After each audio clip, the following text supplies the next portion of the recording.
아멘.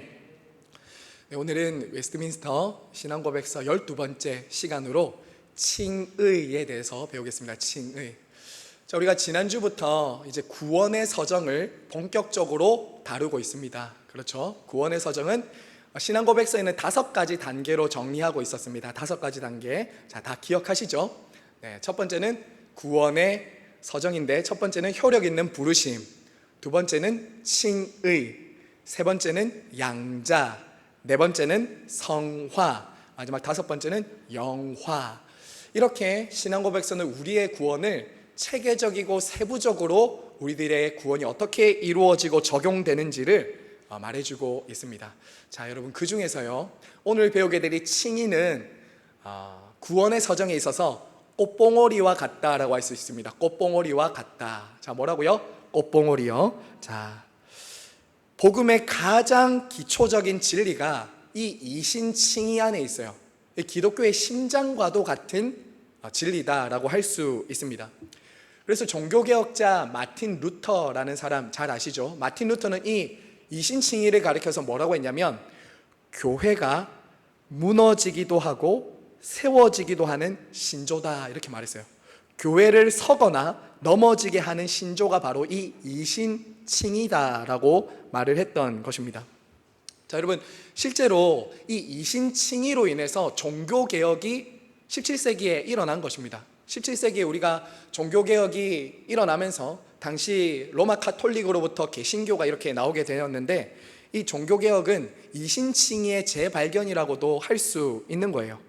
자, 여러분, 이신칭의의 교리를 이렇게 성경을 읽으면서 찾았던 이 마틴 루터는 원래는 로마 카톨릭의 사제였습니다. 로마 카톨릭의 사제였어요. 이 마틴 루터는 카톨릭의 신부로 자신의 삶을 헌신했지만 마음에 평안이 없었어요.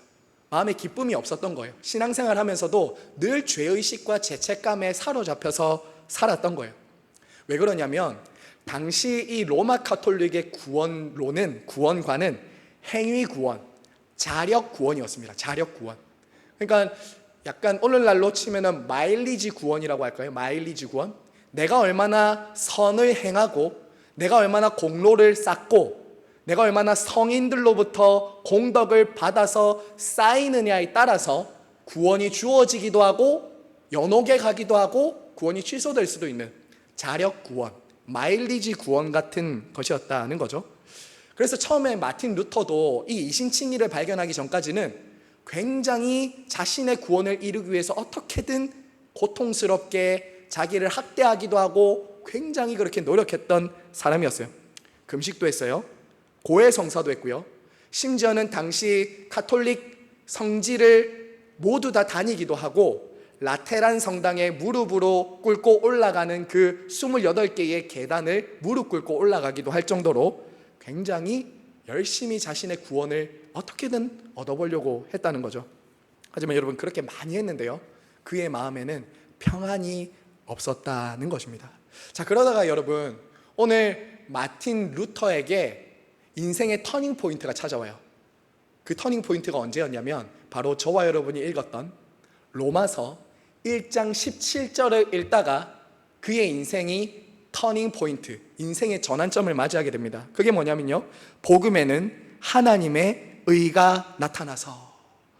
이 말씀을 읽고 연구하기 위해서 준비하다가 마틴 루터가 깨달은 게 이거였습니다.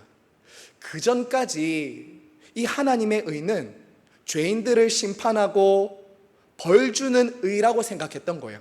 마틴 루터가 봤을 때 하나님의 공의는 죄인들을 벌하시고 심판하는 의였는데, 여기에 지금 나타난 이 복음에 나타난 하나님의 의는 죄인들을 벌주고 심판하는 의가 아니라 오히려 죄인들을 의롭다고 선언하고 칭해주는 의라는 것을 깨닫게 되는 거예요. 죄인들을 벌주고 심판하는 의가 아니라 죄인들을 오히려 의롭다고 선언해 주시는 것이 이 복음 안에 있구나라는 것을 루터가 깨닫게 됩니다. 그리고 나서 루터가 한 말이 뭐냐면요, 제가 책에서 보니까 이런 글이 있더라고요. 한번 들어보세요. 이 이신칭의를 깨달은 다음에 루터가 어떤 변화가 일어나냐면 이렇게 합니다. 이전에 하나님의 의가 나를 증오로 가득 채웠던 것에 반하여, 그전에는 이 하나님의 의가 너무 싫었다는 거예요. 왜냐하면 완벽하지 않은 우리에게 자꾸 하나님의 의를 갖다 대니까 죄책감이 들고 힘든 거예요. 근데 그 증오로 가득 채웠던 것에 반해서 이제 그것은 보다 위대한 사랑 안에 있는 이루 형언할 수 없이 달콤한 것이 되었습니다.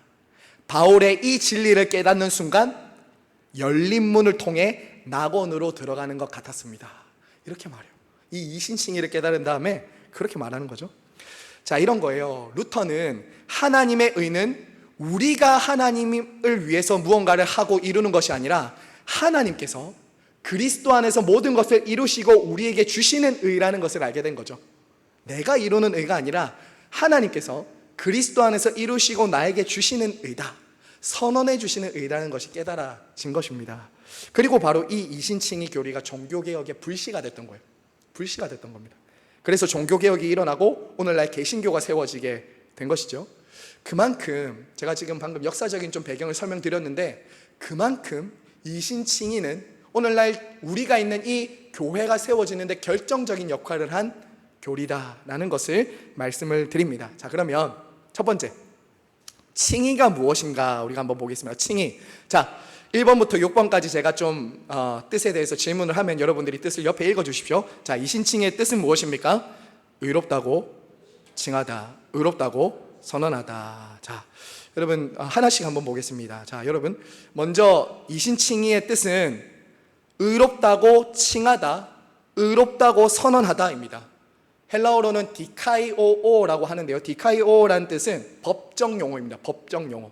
의롭다고 선언하는 거예요. 내가 의로워졌기 때문이 아니라, 내가 의로워지는 것이 아니라 상태와 신분의 변화예요. 상태의 변화가 아니라 신분의 변화예요. 신분의 변화. 나는 의롭지 않은데 그분이 나를 의롭다고 선언해 주심으로 나는 본래 죄인인데 그분의 은혜로 의인으로 신분이 바뀌게 되는 것이에요. 자, 그래서 법정 용어라는 겁니다. 근데 여러분, 칭의라는 말이 우리가 잘 안 쓰죠. 우리 일상 용어는 아니지 않습니까? 그래서 여러분들이 조금 어려우실 것 같아서 제가 이것을 우리의 말로 한번 버전으로 한번 바꿔보겠습니다. 칭의를 오늘날의 용어로 바꾸면 이 정도가 될 것 같아요.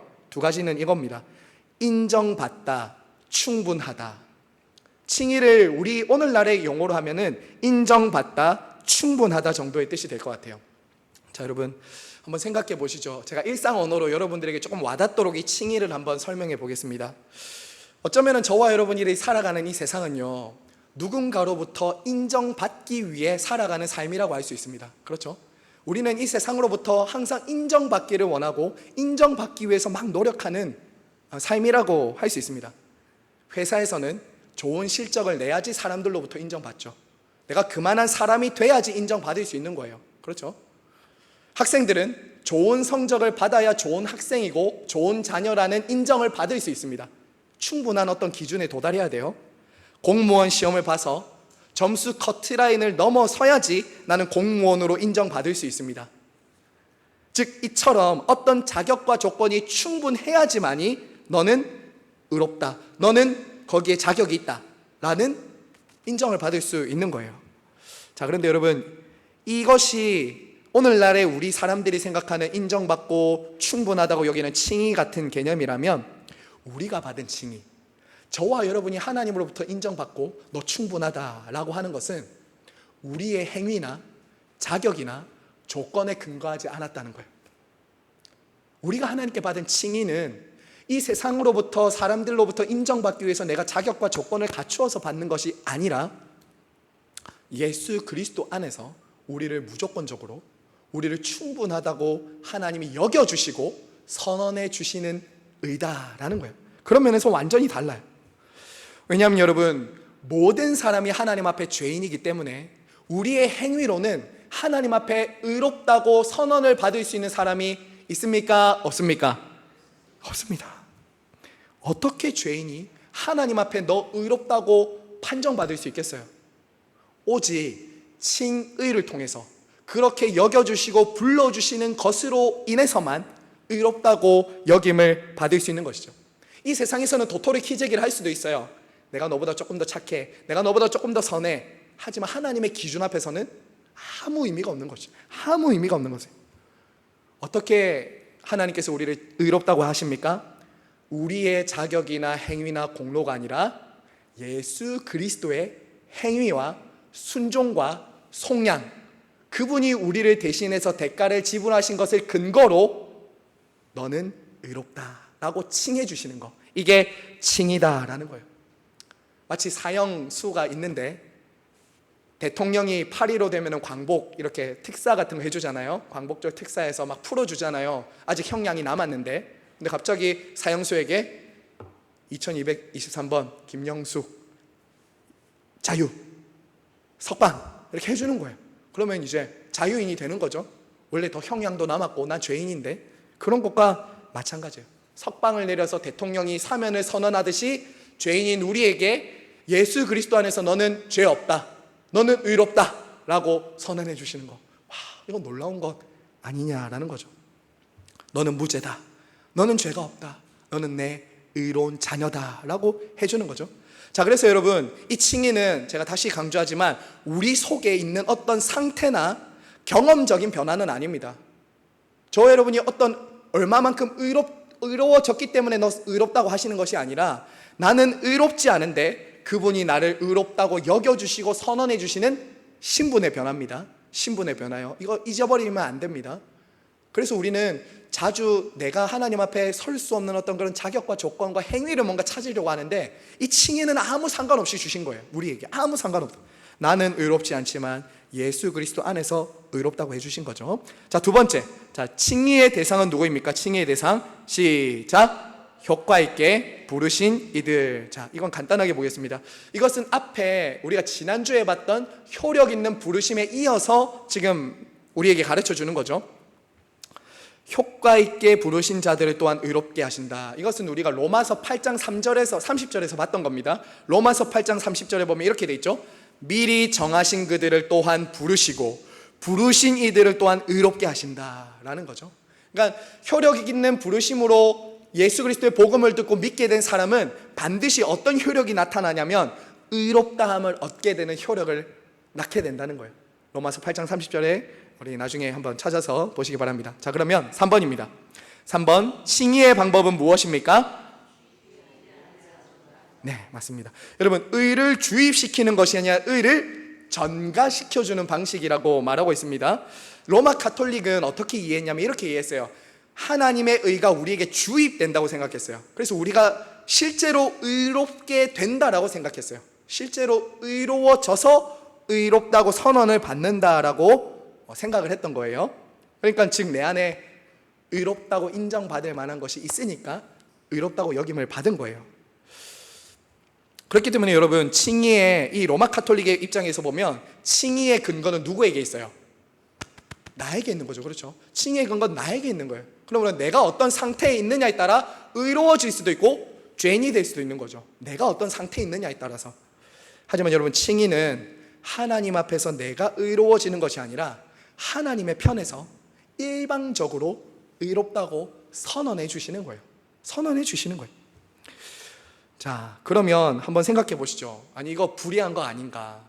그럼 한번 생각해 보시면 그렇지 않아요? 여기 지금 재판장이 있는데 죄인이 있습니다. 죄인이 있는데 재판장이 이렇게 한다고 생각해 보십시오. 나는 사랑이 많은 재판장이야. 그러니까 이 죄인을 그냥 용서해 주고 죄 없다고 해줄래 라고 한다고 하면 여러분, 이 재판장을 보고 여러분들은 뭐라고 하겠습니까? 공의롭지 않다, 불의하다, 저 재판관 당장 끌어내려라, 저 죄인은 죄값을 받아야 되지 왜 어떻게 의롭다고 해주냐라고 할 거 아니에요. 그러면 하나님께서 우리를 의롭다고 하실 때는 무엇을 근거로 하시냐는 거예요. 무엇을 근거로? 사랑이 그저 많기 때문에 우리를 의롭다고 하신 것이 아닙니다. 그분은 의로우시기 때문에 그 죄값에 대해서는 반드시 지불해야 되기 때문에 우리는 그 죄값이 어떻게 지불되고 내 죄가 용서받고 의로워졌는지를 봐야 되는 것이죠. 그 방법이 이거라는 거예요. 전가라는 거예요. 어떻게 죄인이 의인으로 여김을 받을 수 있는가? 전가라는 방식을 통해서 하신다는 거예요. 자, 이 전가를 제가 조금 쉽게 여러분들에게 이해하기 쉽게 한번 설명드릴게요. 성경에 있는 이야기로. 여러분, 구약시대의 제사법을 한번 생각해 보십시오. 죄인은 하나님 앞에 마음대로 나갈 수 없었습니다. 죄를 가지고 있는 죄인은 반드시 무엇을 가지고 하나님 앞에 나아갑니까? 재물을 가지고 나갑니다. 그래서 제가 죄인입니다. 제가 죄를 지었어요. 그러면 어떻게 하냐면 양이나 소나 비둘기를 가지고 하나님 앞에 가야 됩니다. 자, 그리고 가서는 제사장 앞에서 무엇을 하냐면 짐승의 머리에 손을 얹습니다. 손을 얹어요. 죄인이 짐승의 머리에 손을 얹습니다. 그리고 제사장 앞에서 자신의 죄를 고백합니다. 그리고 그 앞에서 짐승을 각을 뜨고 잡죠. 이때 일어나는 것이 전가입니다. 전가. 죄는 내가 지었는데 내 죄가 짐승에게 다 전가되는 거죠. 짐승에게 가는 거죠. 그리고 이 짐승의 희생과 죽음으로 나는 용서받고 의롭다고 여김을 받고 돌아가는 겁니다. 이게 구약의 제사법에 나타난 전가예요. 이해가 좀 가시십니까? 이것이 바로 예수 그리스도 안에서 우리에게 주어지는 전가라는 거예요. 저와 여러분이 어떻게 전가라는 방식으로 의롭다고 여김을 받게 됐냐면 우리의 모든 죄는 예수 그리스도께서 가져가시고 그분의 의로우심과 그분의 완전한 순종과 죄에 대한 대속의 은혜와 공로는 우리에게 주어지는 것. 나의 죄는 그분이 가져가시고 그분의 용서와 사랑과 죄에 대한 그 값을 치르신 완전한 의는 나에게 전해지는 것.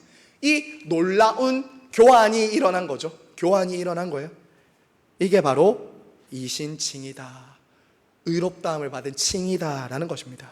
자, 그래서 사망 보세요. 칭의의 원인을 오직 누구에게 있다고 하죠? 우리가 아니라 예수 그리스도께 있다는 거예요. 그래서 종교개혁자들은 이것을 위대한 교환이라고 했어요. 위대한 교환. 우리가 예수님을 믿을 때 우리가 입고 있는 이 더러운 옷은 예수님이 가져가시고 예수님이 입으시고 예수님이 입으셨던 그 너무나도 아름답고 찬란한 그 옷은 우리에게 입혀주시는 거예요. 그리고 너는 의롭다, 너는 선하다, 너는 옳다라고 인정해 주시는 것.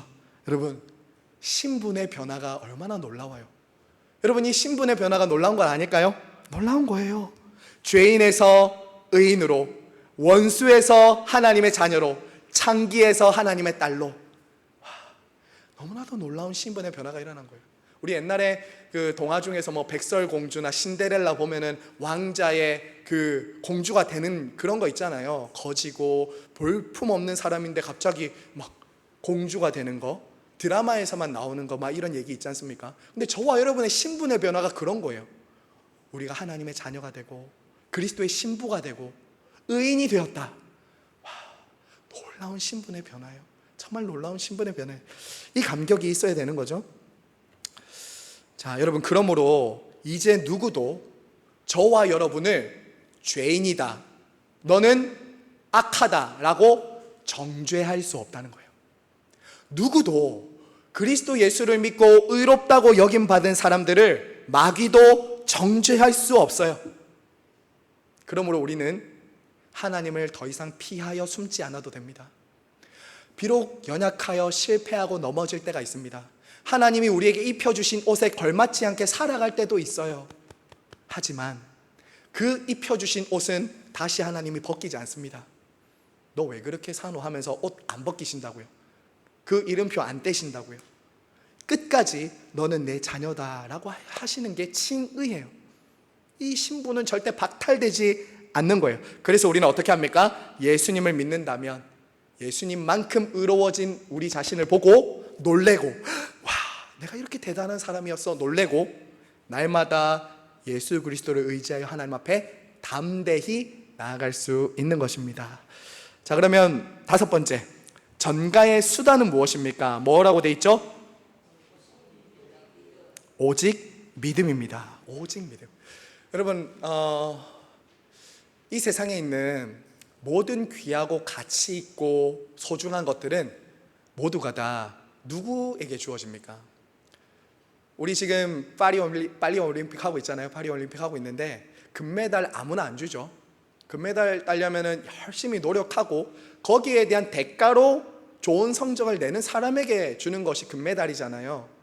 자, 그러면 이 너무나도 놀라운 이 가치 있는 이 의는 도대체 누구에게 주어지냐는 거예요. 하나님 앞에서 의롭다고 선언받는 이 의, 아무에게나 주어지는 게 아닙니다.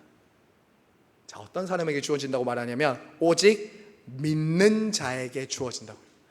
믿음으로 주어진다고요. 야, 이게 너무나도 감사한 거죠. 그래서 이신, 믿음으로 우리에게 주어지는 의다라고 해서 이신칭이죠.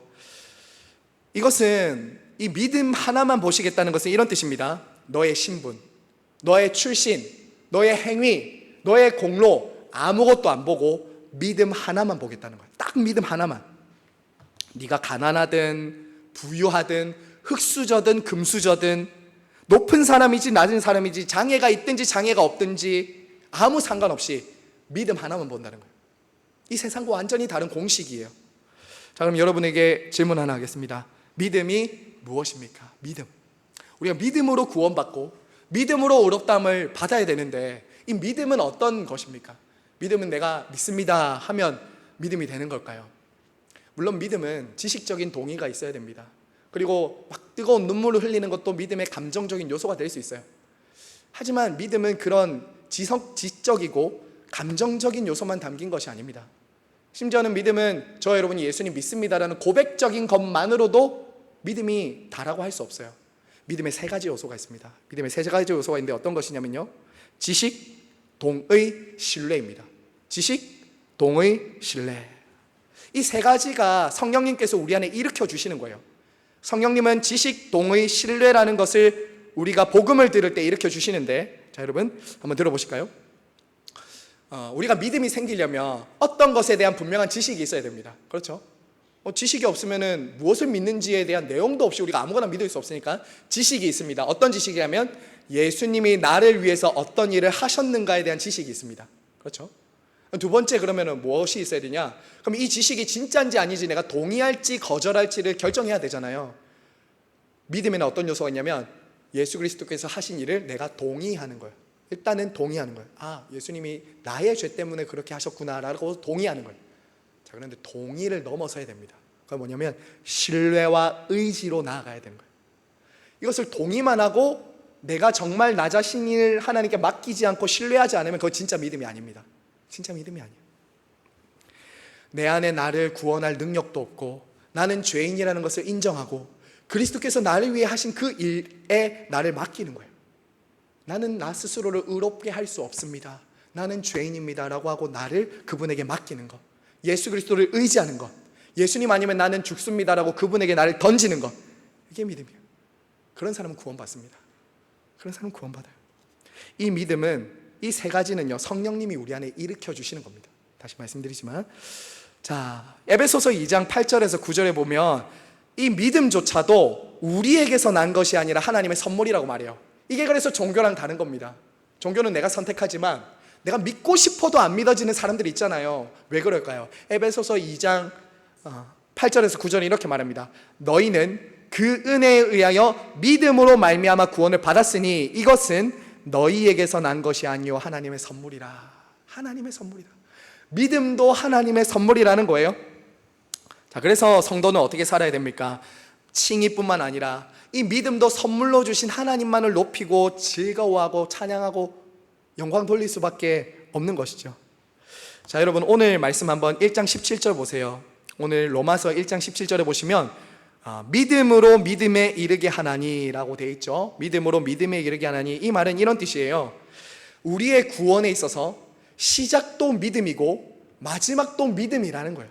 믿음에서 믿음에 이르게 한다는 것은 우리의 구원에 있어서 오직 믿음만을 강조하는 것인 것이죠. 자, 그래서 오직 의인은 믿음으로 말미암아 산다라고 하면서 구원에 있어서 우리의 믿음의 중요성을 말하는 것입니다. 자, 정리하겠습니다. 사랑하는 여러분, 복음은요, 예수님의 복음은 우리가 하나님을 기쁘시게 해드리기 위해서, 그분에게 인정받기 위해서 네가 무엇을 해라는 것이 복음이 아닙니다. 네가 무언가를 해야지 그분으로부터 인정받고 충분하다라고 들을 수 있다는 것은 복음이 아니에요. 그건 율법입니다. 그것은 종교입니다. 복음은 뭐냐면 하나님 아버지께서 예수 그리스도 안에서 이미 다 이루었다. 이미 내가 다 이루었어. 네가 무언가를 하는 게 아니라 내가 다 이루었어. 너는 이것을 받으면 돼. 믿으면 돼. 신뢰하면 돼. 이게 복음이에요. 복음이에요. 내가 하는 것이 아니라 그분이 하신 것을 내가 받아들이는 것. 믿음으로 받아들이면 되는 거죠. 이제 여러분, 예수님을 믿는 저와 여러분은 하나님께서 예수님만큼이나 기뻐하시고 받아들이신다는 것을 여러분 믿으셔야 돼요. 왜냐하면 예수님의 옷을 입고 있으니까. 칭의는 그리스도의 옷을 입고 하나님 앞에 서는 거예요. 그러면 우리는 이제 더 이상 아담과 하와처럼 부끄러워서 숨을 필요가 없어요. 그분이 우리에게 입혀주신 의를 힘입고 하나님 앞에 나아가면 되는 것이죠. 자, 그런데 여러분, 제가 믿음에 있어서 한 가지 요소를 조금 더 강조하고 싶은데요, 2항 마지막에 보시면 이렇게 돼 있죠. 2항 마지막에 보세요. 우리의 믿음이 어떤 믿음이냐고 말하냐면 이렇게 말합니다. 사랑으로 역사하는 믿음이다. 거기 있죠, 2항에. 네, 사랑으로 역사하는 믿음이다. 즉 우리의 믿음은 행함 없는 죽은 믿음이 아니라는 거예요. 믿음도 아까 전에 지식, 동의, 신뢰라는 그 요소가 있다면 저와 여러분이 정말 믿음이 있는가 여러분 점검하셔야 되잖아요. 그럼 여러분이 어떻게 믿음이 있는지 없는지 알 수 있냐면 여기서 보세요. 사랑으로 역사하는 믿음이다. 사랑으로 역사하는 믿음이다. 나는 구원받았고 의롭다 함을 받았으니까 이제 마음대로 살아도 된다? 안 된다? 안 되는 거예요. 내가 의롭다는 믿음을 소유했다면 그 믿음은 반드시 무언가로 드러나는데 그것은 사랑으로 역사하는 믿음이라고요. 그래서 야고보 사도는 뭐라고 했는지 아십니까? 행함이 없는 믿음은 죽은 것이다. 사도 바울은 우리의 믿음에 대해서 이렇게 말했어요. 사랑으로 역사하는 믿음이라고 말했어요. 믿음에는 반드시 손에 잡히고 눈에 보이는 어떤 증상들이, 증거들이 나타나는데 그것은 저와 여러분의 사랑으로 드러난다고요. 사랑.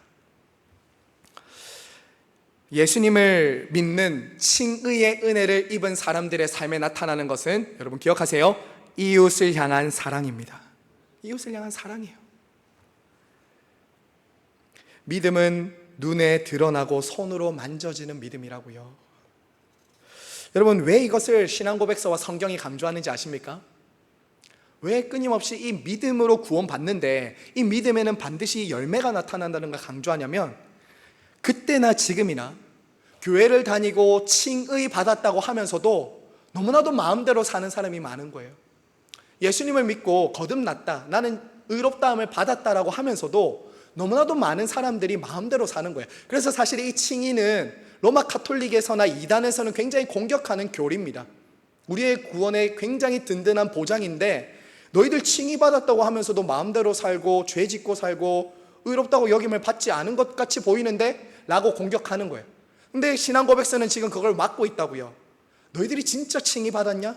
너희들이 정말 예수님 믿냐? 그러면 사랑으로 역사하는 믿음으로 나타나야 된다 라는 걸 우리에게 말하고 있는 거예요. 그러므로 우리는 이 칭의를 나의 행위로는 증거할 수 없지만 우리가 의롭다고 여김을 받는 이 믿음에 대해서는 사랑으로 내가 지금 역사하고 있나, 사랑으로 나타나는 믿음이 있는가를 점검해야 하는 것이죠. 자, 여러분 그럼 끝으로 마지막입니다. 칭의가 주는 세 가지 유익이 있습니다. 칭의가 주는 세 가지 유익 뭐죠? 세 가지 같이 읽어볼까요? 시작. 죄사함, 구원의 확신, 성화의 진전입니다. 자, 여러분 첫 번째, 칭의를 받은 사람들에게는 가장 중요한 것이 죄사함을 얻게 되는 것입니다. 죄 용서를 받는다는 거예요. 예수님이 우리의 죄를 대신해서 형벌 받으셨기 때문에 이제 저와 여러분은 형벌을 받을 것이 없다는 거예요. 형벌 받을 것이 없어요. 자, 이것을 제가 우리의 삶에 좀 적용해 볼게요. 여러분들에게 조금 더 이게 실감 나도록 우리들의 언어로 한번 얘기해 보겠습니다. 형벌이 없다는 것, 죄 용서 받았다는 것은 이런 뜻입니다. 우리 한번 받아서 같이 해주세요. 과거에 얽매이지 않아도 되는 삶. 이겁니다. 칭의 받은 사람은 더 이상 과거에 얽매여 살지 않아도 된다고요. 여러분 사람마다요, 과거 얘기하면 할 얘기가 참 많습니다. 그렇지 않습니까? 과거에 내가 잘못한 실수, 과거에 내가 잘못한 죄, 그런 어떤 과거의 실수로 결정했던 그 어떤 실수와 잘못들, 때로는 그래서 어떤 사람들은 그 과거에 얽매여서 살아요. 그 과거가 내 업보인 것처럼 내 그 과거에 잘못한 죄를 갚기 위해서 살아가는 사람들도 우리 주변에 많지 않습니까? 하지만 여러분, 칭의 받았다는 것은 더 이상 여러분의 과거에 사로잡혀 살지 않아도 된다는 거예요. 그 과거가 여러분들을 규정짓지 않는다는 거예요. 새롭게 시작할 수 있다는 거죠. 예수 그리스도 안에서 이제 과거는 끊어지게 되는 거예요. 끊어지게 되는 거예요. 여러분이 과거에 예수님을 믿기 전에 어떻게 살았는지 성경은 묻지 않습니다. 성경에 예수님을 만났던 인물들 한번 생각해 보세요. 모두가 다 창녀였고 죄인이었고 세리였고 그랬지만 예수님은 그의 과거를 묻지 않으셨어요.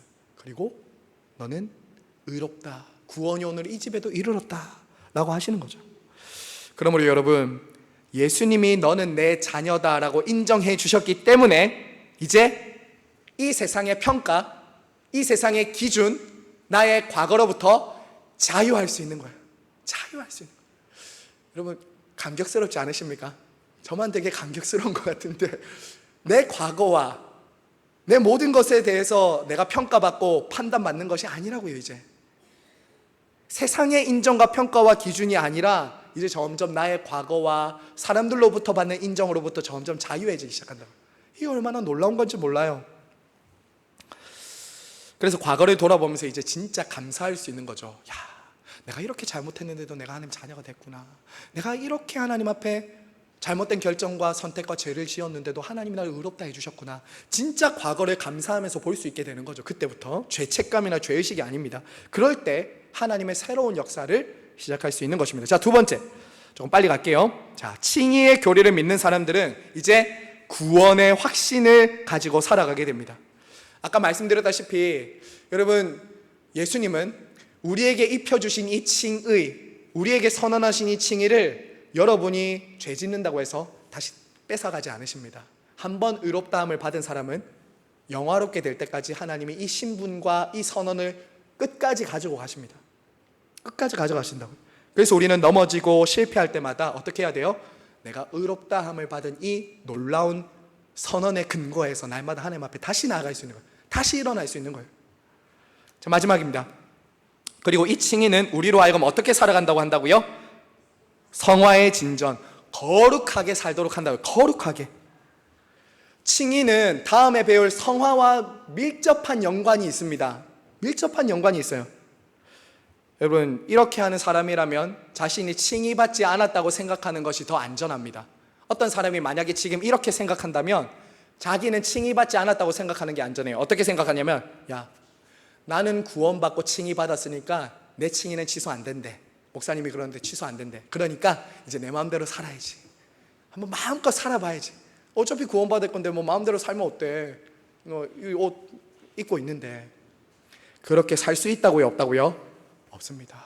여러분, 한번 생각해 보세요. 여러분이 흰 옷을 입고요, 아래 위로 깨끗한 흰 옷을 입고 한번 하루 종일 다녀보시면 때가 더 잘 보이죠. 때가 더 잘 보여요. 내가 뭐가 묻었는지 검은 옷 입을 때는 안 보이다가 흰 옷을 입는 순간부터는 이 때나 점들이 더 잘 보인다고요. 오히려 여러분, 칭의를 받는 순간부터 죄에 대해서 더 민감해집니다. 거룩한 사람이 회개해요. 거룩한 사람이 죄를 죄로 보고 인정하기 시작한다고요. 칭의받았기 때문에 나는 더럽게 살래, 마음대로 살래 할 수 없다고요. 오히려 이전보다 더 죄를 잘 보기 때문에 더 하나님 앞에 엎드리게 돼요. 작은 죄 하나도 하나님 앞에 민감하게 회개하는 사람이 칭의받은 사람이다라는 거예요. 물론 완벽한 무결점의 사람이 되는 것은 아닙니다. 아니에요. 신앙고백서 5항까지 오늘 다 못했지만 5항에 보면은 때로는 신자들도, 칭의받은 사람들도 죄를 지어서 하나님의 노여움과 얼굴이 가려지는 것 같은 침체를 경험할 수도 있습니다. 하지만 우리가 하나님 아버지로부터 받은 이 칭의가 취소되지 않기에 예수님을 믿고 의지하고 나아가면 다시 그 하나님과의 교제가 회복되는 것이죠. 자, 이것이 바로 칭의를 받은 저와 여러분의 특권입니다. 특권이에요. 자, 여러분, 결론입니다. 이제 말씀을 맺습니다. 자, 마지막 결론부 제가 이렇게 맺었는데요. 한번 같이 읽어주실까요? 시작. 믿음의 주요 온전케 하시는. 아멘. 자, 여러분, 이제 한 주간 여러분들은 이제 칭의 교리를 배운 사람들로 살아가게 될 것입니다. 자, 그런데 여러분 어떠십니까? 저는 이걸 준비하면서도 칭의 교리를 배우고 외우고 잘 안다라고 해서 참 그것이 내게 어떤 일을 정말 내 삶이 어떻게 변화되는지는 참 그것이 더디게 느껴질 때가 있어요. 그렇지 않습니까? 참 그게 더디게 느껴져요. 칭의교회를 배웠는데 나의 삶을 볼 때는 한없이 부족한 것 같아서 때로는 좌절할 때도 있는 것 같아요. 야, 하나님이 나를 싫어하시는 것 아닐까?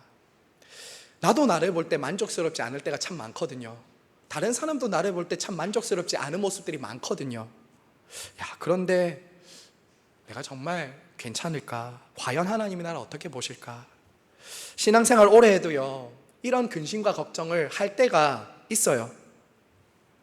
야, 네가 그러고도 성도냐? 네가 그러고도 목사냐? 네가 그러고도 직분자냐? 이런 영적인 공격에 때로는 넘어지고 좌절할 때도 있다고요. 때로는요. 자, 그럴 때 우리는 어떻게 해야 될까요? 바로 자기 자신을 보지 마시고 자기 자신을 보는 것이 아니라 나를 의롭다 하시고 믿음의 주인은 내가 아니에요. 믿음의 주인이신 예수 그리스도 그분을 바라보고 다시 의롭다고 하신 예수님을 바라보고 일어나는 거예요. 칭의교리가 힘이 있는 이유가 이것입니다.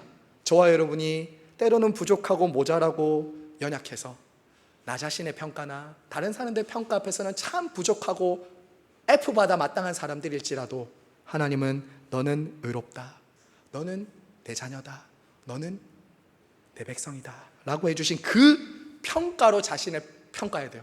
그 하나님의 판단으로 나를 판단해야 된다는 거죠. 그렇게 할 때 우리가 넘어지고 쓰러져도 주님은 다시 일으켜 주실 것입니다. 그러면 한 주간 예수 그리스도를 바라보시면서 저와 여러분 안에 있는 칭의를 확신하시기를 바랍니다. 하나님의 그리스도 안에서 나를 언제나 옳다고 받아주신다는 것을 믿으시기를 바랍니다. 그리고 한 주간 하나님으로부터 이 놀랍고 의로운 칭의받은 이 거룩한 옷을 지키시면서 거룩한 삶으로 사랑으로 역사하는 믿음으로 한 주간 살아가시는 저와 여러분 모두가 되시길 간절히 바라고 소망합니다. 시간 찬양하고